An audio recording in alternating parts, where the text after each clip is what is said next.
Hey everyone, welcome back. We're diving deep today. We're taking a look at Psalms Psalms. 1 through 35. Nice. And we're going to be focusing on a few big themes like trust and deliverance, Okay. forgiveness and praise, and just that sense of God's goodness that runs through these songs. Yeah, it's interesting because these Psalms, people might think Right. Psalms, that's like Old Testament stuff. Yeah. But they're so applicable to our lives today. Right. I mean, just think about what they talk about. They talk about fear, anxiety, Right. hope. These are universal things. Totally. And I think that's what makes this deep dive so interesting. Right. So let's jump right in. Psalm 31. David starts off with this cry. Oh, yeah. In you, Lord, I have taken refuge. Let me never be put to shame.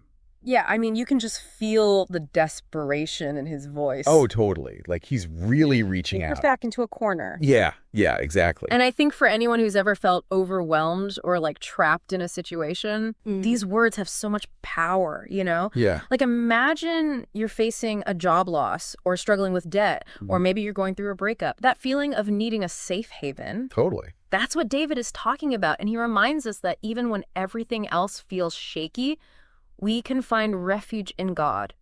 Yeah, and it's not even just about safety, right? He also asks to never be put to shame. Right. It's like he's also seeking some sort of deeper vindication, Yeah, like being seen and understood. totally. And, then we move on to Psalm 32. Okay. The focus shifts to forgiveness. It's almost like a confession booth moment, Interesting. David talks about the agony of trying to hide his sin. He says, when I kept silent, my bones wasted away through my groaning all day long. Wow. Heavy stuff, right?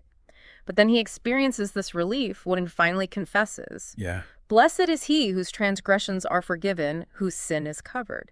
Now, I think it's helpful to remember in the Old Testament, transgression basically means rebellion against God's law, and blessed signifies a state of favor and well-being. So, David is saying that admitting your mistakes and receiving God's forgiveness leads to true inner peace. That's interesting because I always found this whole idea of confession kind of intimidating.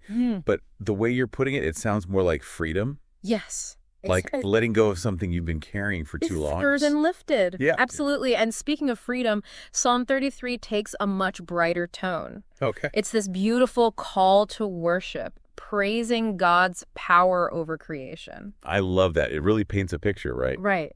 It emphasizes God's awesome power. Absolutely. And there's that powerful reminder in verse 12. Oh, yeah. Blessed is the nation whose God is the Lord. Yes. And that's so powerful, especially in a world where so many things feel uncertain. Oh, It's like David is saying that true strength and security comes from aligning ourselves with God. definitely. Then in Psalm 34, we see this emphasis on experiencing God's goodness firsthand. Yes. That line, taste and see that the Lord is good. Blessed is the one who takes refuge in him. Oh, it's such a good one. It's not just about believing. It's about actively seeking out and Experiencing God's presence. Exactly. And it's so powerful because it's an invitation to a relationship, Right. not just a belief system. And even in difficult times, Yeah. when things feel chaotic, remembering God's goodness can bring you strength. Right. But then we get to Psalm 35 and things take a bit of a turn. Yeah, it gets a little more Intense. intense. David's pleading with God for justice against his enemies. Yeah. He says, contend, Lord, with those who contend with me. Fight against those who fight against me. Yeah. Real raw emotion there. Yeah, definitely. Like a sense of being wronged and needing help. Absolutely. Yeah. But I think the takeaway here is that we don't have to face our battles alone.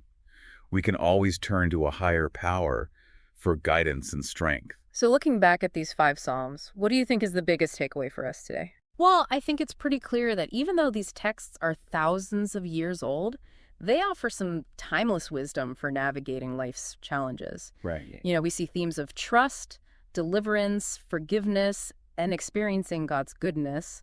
And those are just as relevant today as they were back then. Absolutely. And on that note, I want to leave our listeners with a question to think about. How can these themes inspire you in your own life? Right. How can you find refuge in God in the midst of your own struggles? Yeah. Maybe take some time this week to revisit these Psalms, read them slowly, and see what speaks to you. Great advice. Thanks for joining us for this deep dive. It's been a pleasure. We'll see you next time. See you later.